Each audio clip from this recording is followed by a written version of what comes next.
Hi, I'm Carrie Smith, and I'm a fourth grade teacher at Case and Lane Academy. Not only am I a teacher, but I'm also part of the Farm to School committee at our school, and I've also been one of the leaders to help start a garden club at Case and Lane. And it's my pleasure to introduce one of our newest members to the Farm to School team, Gabby Jones. Hello, so I'm Gabby Jones, as you just said. I am the school farmer, and I work with a great team of farmers. Up until this point, it has just been, it's just been one of us. It's just been Farmer Victoria. So some of y'all may know her and have worked with her and seen her. We now have 4 members, so we're growing as a team and literally growing as a team. So a little bit about what I do at the schools is I oversee certain schools specifically. So my schools are Overall Creek, Case and Lane, Scales, and Salem. So we, at all the schools now, we have tower gardens. So your kids may have seen those around. You guys may have seen them in your schools. They're really neat. So when you think of traditional farming, we have really taken it out of the soil and transformed it and put it in these nice little cubes. These are called rock wool. And as you can see here, I've got some little lettuce started. So we've had our lettuce growing this whole time still and been harvesting it. So we've been getting it out to the community through chow buses and different avenues, but we've still had everything just growing like it normally does. So we've had our tower gardens going, but that's just a little something that I do at the schools. I also we have garden areas at most of our schools, so we'll talk a little bit more about what it takes to be a good gardener. And with gardens, worms are definitely a big part of the garden. So I'm going to start us off today and read a story called Diary of a Worm by Doreen Corinne, pictures by Harry Bliss.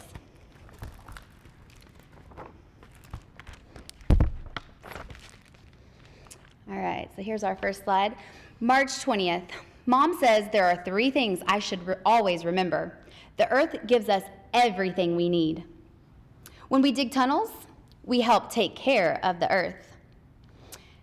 Number 3, never bother Daddy when he's eating the newspaper. March 29th. Today, I tried to teach Spider how to dig. First, all of his legs got stuck. Then he swallowed a bunch of dirt. Tomorrow, he's going to teach me how to walk upside down. Notice the worm says, I give up. March 30th, worms cannot walk upside down. April 4th, fishing season started today. We all dug deeper. April 10th, it rained all night and the ground was soaked. We spent the entire day on the sidewalk. Hopscotch is a very dangerous game. I forgot my lunch today. I got so hungry that I ate my homework. My teacher made me write, I will not eat my homework 10 times. When I was finished, I ate that too. April 20th, I snuck up on some kids in the park today. They didn't hear me coming. I wiggled up right between them and they screamed. I love when they do that. He's quite the jokester. May 1st, Grandpa taught us that good manners are very important. So today I said good morning to the first ant I saw. Good morning. There were 600 more of them in line. I stood there all day. May 8th, had the worst nightmare last night. Giant birds playing hopscotch. Mom says I have to stop eating so much garbage right before I go to bed. May 15th, I got into a fight with Spider today. He told me you need legs to be cool. Then he ran. I couldn't keep up. Maybe he's right. May 16th, I made Spider laugh so hard he fell out of his tree. Who needs legs?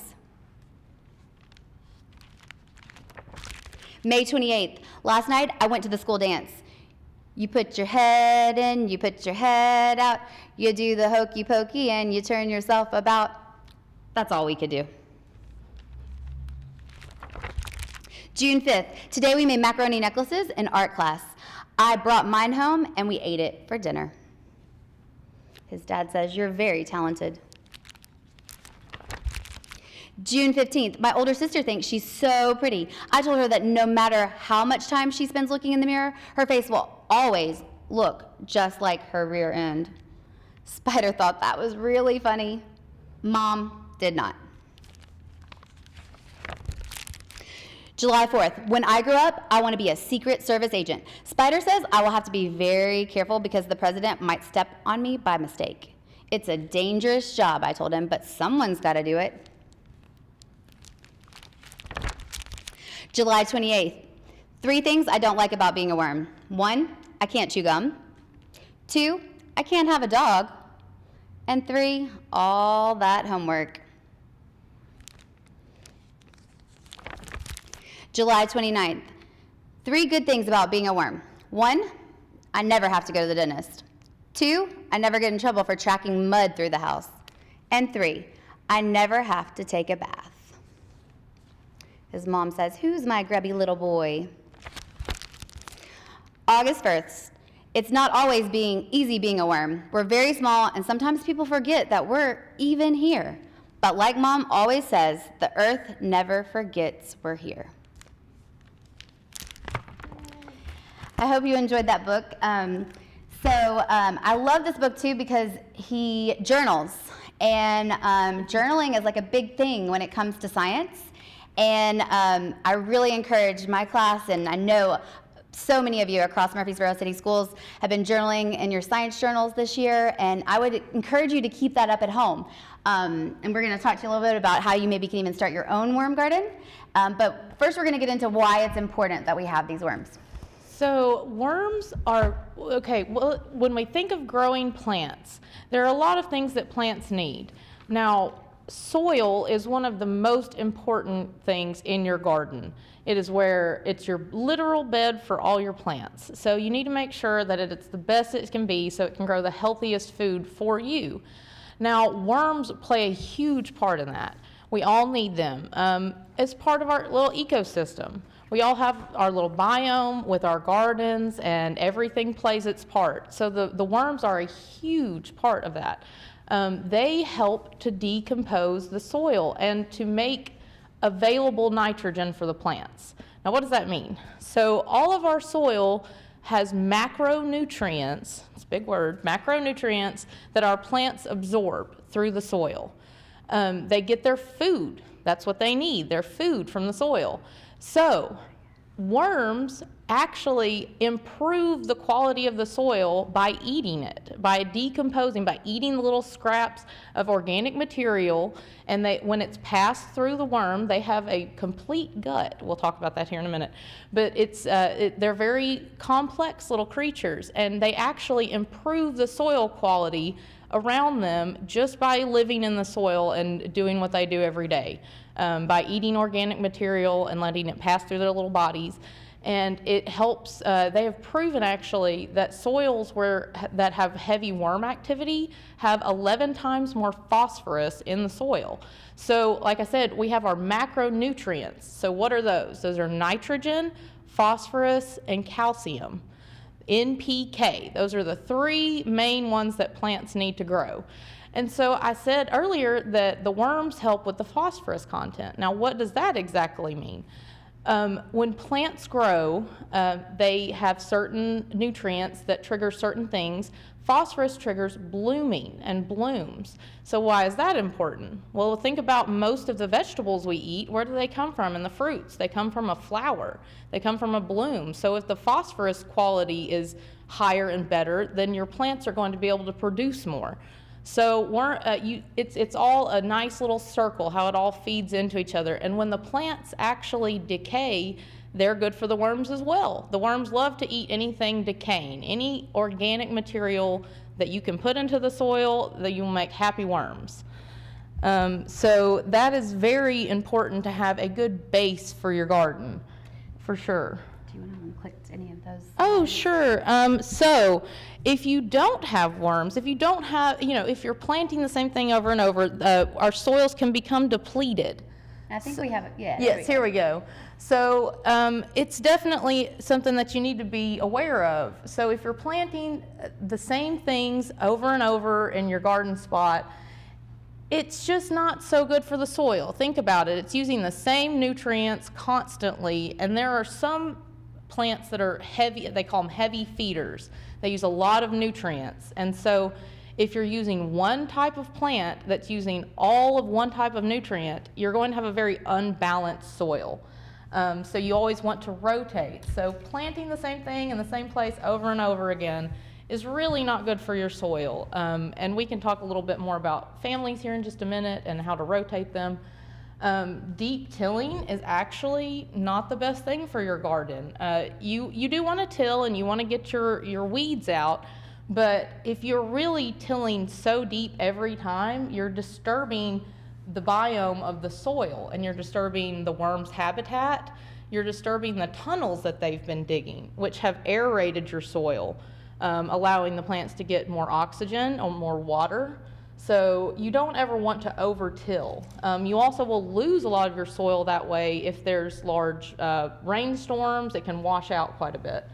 So Gabby, how can earthworms help get our soil healthy again? So by eating the organic material in the soil, they're passing it through, and as they do this, they make little tunnels. So they're making little tunnels through your soil. It helps. A lot of people don't know, we talked about this recently when we planted the peas with our first graders. Plants do need water, but they also need oxygen, just like we do. They breathe. So where do they breathe from? Some people say that, I hear a lot, leaves a lot, but they actually breathe from their roots. And so they're taking in oxygen from the soil. So these worms creating more tunnels and more aeration gives the plant more room to grow. So looser soil, better root system, just going to have a healthier plant that way. And it also is easier for it to take up water and oxygen that it needs. So they really do help in a lot of different ways, but those are the big ones. And I think we have one more slide just talking about that nitrogen you were talking about. Yes. In the atmosphere, just how important that is. And making it available. So there is a lot of nitrogen. Nitrogen is one of the most important nutrients that we need for plant growth. That's a lot of your leafy areas of the plants, and that's how they produce photosynthesis. So it's very important. So up here on our slide, we can see how, okay, our plants are growing and taking up the nitrogen, and you can see underneath we have decomposition going on. And that is very important. And that's one big thing that worms aid in, is they help to decompose all this organic material. Now, there is a lot of nitrogen in the soil already, but it's not completely available to the plants. So think of it like how you have to, let me think of a good one. We break down certain things to use them more efficiently, correct? So sometimes with corn, we grind it down and we make cornmeal, or oats and wheat, we grind it down and make flour. So it's easier for our bodies to take it in. It's the same with plants. Sometimes it has to be processed and go through a process for that nitrogen to become available. So with the decomposition in the soil, that helps the microorganisms and the mycorrhizomes. They feed on it, and the worms aid in that as well, and they all work together. And that decomposes the organic material and makes the nitrogen available for the plants. So it's a very complex system. That's an overview of it for sure. And it's very interesting. It's very complex. It's very essential for healthy plants, healthy gardening, healthy us. So who knew? Yeah, worms were so complicated. Right. So now we're going to take a look at some actual worms. We've got some over here that we want to show you. Hopefully they'll make an appearance. Oh, here we go. Okay, we've got one little baby one here. So there's several. So the fourth graders at Case and Lane this year did worm gardens. And these were actually some that came from their project that they did. And and what was really cool is taking a look at the actual anatomy of the earthworm. So we have a slide on that as well. And like we were saying earlier, they are very complex. trying to find some more friends over here, y'all. They have a complete gut, which is, you wouldn't think that for an animal. That means that they completely digest, almost similar to how we do as humans. So they have a mouth, they have an esophagus, they have a pharynx, they have a gizzard, a stomach, and intestines. So they have a lot of little things for them, and see how little this guy is? They have a lot of systems for all of the compost and the soil to go through for such a little creature. Absolutely. And so, but what's interesting is they don't have eyes, ears, nose, not those normal things that we're used to talking about, but it can see, or earthworms can sense light and vibrations, and its nerve cells can feel the way when they're going through the dirt. They can. So be nice to your worms. So yeah, now we were just wanting to share, like, I guess you can make your own worm garden at home. So if you would like to get a step-by-step on this, let us know and we can get you a link for that. We have a slide that shows you some like supplies you could start getting together. So you definitely need to find a good container, but it can be something as small as what you just saw with the worms, like just like a small container, or you could do something larger, like a cooler. That would actually be a really good one, like an old cooler. Don't use one that, mom and dad use on the weekends. But and then there's all kinds, the gloves. So there's a list of suggested supplies, and then. So what you would want to do is get your supplies together, and then this is where the journaling comes in handy too. So first though, you want to like get a good bedding down there for them. Newspaper is suggested, and you wet that and get it warm, and you get squeeze all the black dye out of it to make it healthy for them. And then you'll mix that with like your dry leaves so that you'll make airflow for the worms. This also allows worms to adjust, or after you get it, you put the worms in and let them adjust for just a little bit. Then you'll want to add things like eggshells and sand to help. That's called grit, but that helps them with their digestion. And then you'll add food weekly. I thought it was fascinating that earthworms eat half their body weight each day. So, and then it's really cool just to kind of like journal in your journal, like what happens each day, get them out, look at them. It was very fascinating to see what happens. But then there's also some things you need to remember as far as what to feed them. So this was something that I know I learned this year. So we have one more slide on food rules. So there's like definitely good things to feed them. You wanna do about half brown stuff, which means like the things we were talking about, like dried leaves, you can even put hay, cardboard, and then you want to do the other half with green, so like different green, like lettuce, and just those things that you would put in a compost even. So, but definitely even that out. The big things that we want to stay away from feeding the worms are like oily stuff with butter and dairy, and then you don't want to feed them like any meat, so stay away from that. They don't really like citrus stuff, so you won't want to. That will cause your worm garden to not be happy. So, but they absolutely love like avocados and corn, squash, these things that are just growing in your gardens, hopefully at home. To interject on that, with the citrus, that is actually with your soil pH. So pH is very important for a lot of different things. Worms don't like very acidic soils, so they don't like citrus because it's so acidic, I'm assuming. That makes sense. So if your soil is below 4.5 pH, then you won't have a lot of worms. So just a little FYI. So, but if worms aren't really your thing, it's definitely a great time of the year to be planting. Definitely. Things in the garden. So what are some great things that they could be planting at home? So we have a lot going on right now as far as the season. So everybody's been out. It's been very sunny. Been lots of people getting into gardening. So we're kind of in an in-between period right now. So there are cool season crops and warm season crops.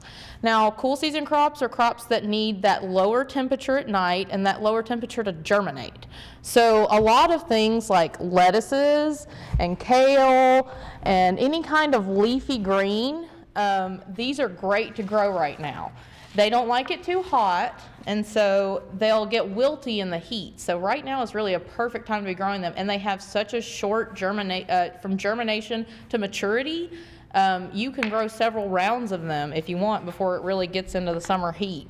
So these all are examples that I brought actually from Overall Creek. I've been growing them in the greenhouse there. And some of them were little experiments. Some of these guys were in the tower gardens actually, and we've planted them outside. So see, you can get creative with it sometimes. But yes, right now is a time for all of your cool season. So cabbages, turnips, carrots, it'd be a little late to start them, but they're growing at this point. And we're very close to that summer crop, so it's almost time for that. I always say the end of April, the beginning of May is a great time to plant all your summer stuff. So we're almost there, but it's kind of the end of this season of spring and, you know, that light warmth, nothing too heavy. So a lot of tender crops right now. And so you say it's getting close to that transition for the summer, so they could even start some of those seeds like indoors right now, right? Like, oh, definitely. Start planting those and getting them ready for the summer. For sure. That's always a great thing you can do to get ahead, to get your crops a little sooner. And if you don't, it's never a terrible thing. You know, you just have them a little later in the year. But you can, if you have a nice sunny window, I always say an east or west facing is best, but good even sunlight and warmth. They do need warmth to trigger root development. You can start your seeds, and you can get them started inside in your windowsill, and then you can have a head start when you get your garden planted. Right. Well, and what if, like, so say they can't make it to the store right now to get those seeds, where are some other places they could find seeds? There are some great local stores as far as garden centers. South Branch, Martin's Home and Garden, those are some good local ones. Valley Growers over by the co-op. Those are some great places. They have curbside pickup right now, or you can order online. I know we use Johnny Seeds, Johnny Selected Seeds, and they right now are only selling to commercial growers, I think, though, is the only thing. They'll open it up to the public at the end of the month. Gotcha. And yeah, not meaning to interrupt, but just, but like if they can't get to the seed packets, I mean, you can get seeds right from the fruits and vegetables that you eat even. You and can. save those. You can. If you want to be, like we were talking about journaling, you can start to collect seeds from things you're eating at home. Squash are really good. They'll usually sprout pretty quick. And you can journal and take note of how many days it takes and how many germinate. And you can do all kinds of fun experiments at home with starting your summer garden. So, yep. All right. Well, we are so glad you joined us today, and we hope you've learned something new and something you can use at home this spring and summer. Yep. Happy gardening, y'all.